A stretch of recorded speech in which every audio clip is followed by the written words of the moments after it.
boleh nggak sih transaksi kita menggunakan uang tunai? Banyak yang bertanya kepada saya, Pak, kalau misalnya kita membeli barang maupun kulaan ke supplier menggunakan uang tunai dan juga jualannya kita menggunakan uang tunai, tidak akan terekam secara pajak. Tetapi kita juga harus berhati-hati Sobat Tax. Kenapa? Karena ada 3 hal yang menyebabkan kita pasti akan terdeteksi oleh kantor pajak meskipun transaksi kita secara tunai.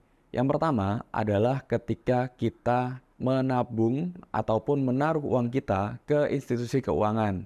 Contoh, kita menabung maupun kita menaruh deposito maupun kita membeli instrumen keuangan di lembaga keuangan. Jadi ketika itu kita lakukan pasti akan terrecord secara pajak. Yang kedua, ketika kita mendapatkan faktur pajak dari supplier.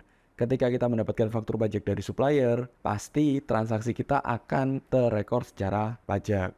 Dan yang ketiga, apabila kita suatu saat akan membeli aset.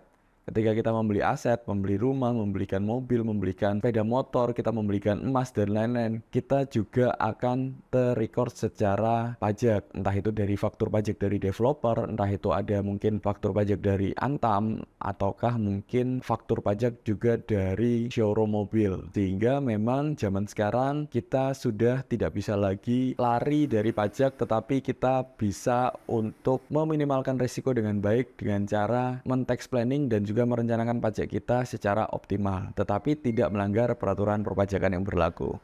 Semoga membantu.